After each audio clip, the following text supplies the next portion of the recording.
Hello guys, അപ്പോൾ നമുക്കിന്ന് black C D മാർക്കറുണ്ട് നല്ല ബോൾഡ് എഫക്റ്റിൽ നല്ല എസ്തെറ്റിക് ഫ്ലവേഴ്സ് എങ്ങനെ വരയ്ക്കുന്നതെന്ന് നോക്കിയാലോ. അതിനായിട്ട് നമ്മൾ സി ഡി മാർക്കറുണ്ട്, നിങ്ങൾക്ക് ഏത് സി ഡി മാർക്കർ ആണെങ്കിലും എടുക്കാം.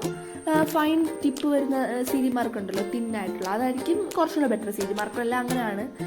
അതിനുശേഷം നമ്മൾ ചെയ്യേണ്ടത് എന്താണെന്ന് വെച്ചാൽ കുറച്ച് റൗണ്ട്സ് സ്മാൾ ആയിട്ടുള്ള കുഞ്ഞു കുഞ്ഞു ബോൾ പോലെ ഇങ്ങനെ നടുക്ക് വരയ്ക്കുക. അത് കുറച്ച് നടുക്കിരിക്കുന്ന കുറച്ച് വലിയ ബോൾസ് സൈഡിലോട്ട് വരുന്നത് ചെറുതായിട്ട് അങ്ങനെ വരയ്ക്കുമ്പോഴത്തേക്കായിരിക്കും അത് ഇച്ചിരി പൊന്തിയിരിക്കുന്നതാണ് നമുക്ക് തോന്നുന്നത്.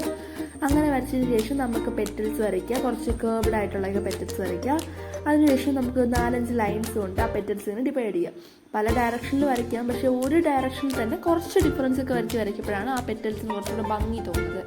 അതിനുശേഷം ഇങ്ങനെ ചെറിയ ചെറിയ വരകൾ അതിനകത്തോട്ട് വരയ്ക്കുക. അപ്പോഴത്തേക്കും മാക്സിമം അകലം കുറച്ച് വരയ്ക്കാൻ നിങ്ങൾ ശ്രമിക്കുക, അപ്പോഴായിരിക്കും കുറച്ചും കൂടെ ഭംഗി തോന്നുന്നത്.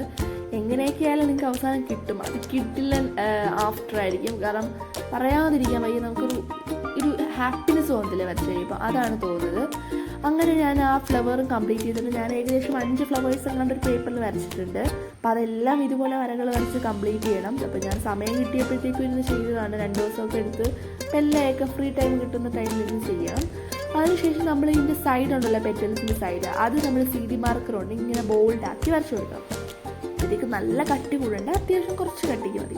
അകത്തോട്ട് പോകുമ്പോഴത്തേക്കും കട്ടി കുറച്ചും പുറത്തോട്ട് പോകുമ്പോഴത്തേക്കും കട്ടി കൂട്ടി അങ്ങനെ വരയ്ക്കുക. അപ്പോൾ ഇതുപോലത്തെ നല്ല വെറൈറ്റി ക്രാഫ്റ്റ് ഐഡിയാസും ഡ്രോയിങ് ഐഡിയാസൊക്കെ ആയിട്ട് വരുന്നവരെ ബായ്.